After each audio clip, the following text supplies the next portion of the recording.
কিছুক্ষণ আগেই ঘটল এক ভয়ানক মর্মান্তিক বিমান দুর্ঘটনা। ১৮১ জন আরোহী নিয়ে ভেঙে পড়ল বিমান, ছিটকে গেল রানওয়ে থেকে। মৃত প্রায় ২৯। ব্যাপক ক্ষয়ক্ষতি, চলছে জোর কদমে উদ্ধার কাজ।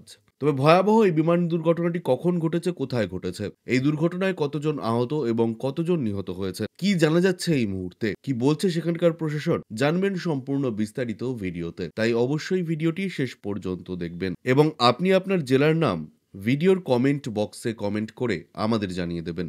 আপনার জেলার নতুন কোনো খবর বেরিয়ে এলে আমরা আপনাকে জানিয়ে দেব।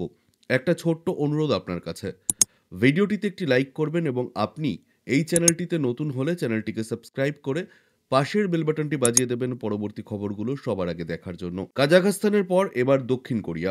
১৮১ জনকে নিয়ে মোয়ান বিমানবন্দর থেকে ভেঙে পড়ল বিমান। সূত্রের খবর, রানওয়ের উপরেই নিয়ন্ত্রণ হারান পাইলট। মুহূর্তে তাতে আগুন ধরে যায়। সেই ভিডিও ইতিমধ্যে ছড়িয়েও পড়েছে সমাজ মাধ্যমে। এখনও পর্যন্ত অন্তত ২৯ জনের মৃত্যুর খবর জানিয়েছে সংবাদ সংস্থা রয়টার্স। বাকিদের উদ্ধারের কাজ চলছে। সূত্রের খবর, থাইল্যান্ড থেকে ফিরছিল জেজু এয়ার ফ্লাইট ২২১৬ বিমানটি হঠাৎ রানওয়েতেই নিয়ন্ত্রণ হারায়। মৃতের সংখ্যা আরও বাড়তে পারে বলে আশঙ্কা। সমাজ মাধ্যমে ভাইরাল হওয়া ভিডিওতে দেখা যাচ্ছে বিমানটি দ্রুত গতিতে রানওয়ে স্পর্শ করার পরই দিক বদলে সরে যেতে থাকে। তারপরেই প্রবল আগুন লাগে। কালো ধোঁয়া ছড়িয়ে পড়তে থাকে। দমকল বাহিনী এবং উদ্ধারকারী দল কাজ করছে। বড়দিনের দিনেই বড়সড় দুর্ঘটনা হয় কাজাখস্তানে। সেখানে ভেঙে পড়েছিল যাত্রীবাহী বিমান। বিমানে ৬৭ জন যাত্রী এবং ৫ জন ক্রু সদস্য ছিলেন বলে জানা যায়। দুর্ঘটনায় সব যাত্রীর মৃত্যুর আশঙ্কা করা হচ্ছিল। তবে শেষ পাওয়া খবর অনুযায়ী ২৫ জনকে জীবিত উদ্ধার করা সম্ভব হয়েছে।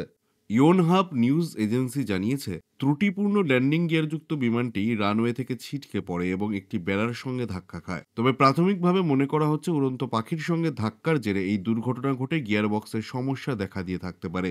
এর জেরেই এই দুর্ঘটনা ঘটে থাকতে পারে। ভিজুয়ালে দেখা গিয়েছে ল্যান্ডিং গিয়ার না খুলেই বিমানটি অবতরণ করছে এবং শেষ পর্যন্ত অগ্নিপিণ্ডে পরিণত হয় সেটি।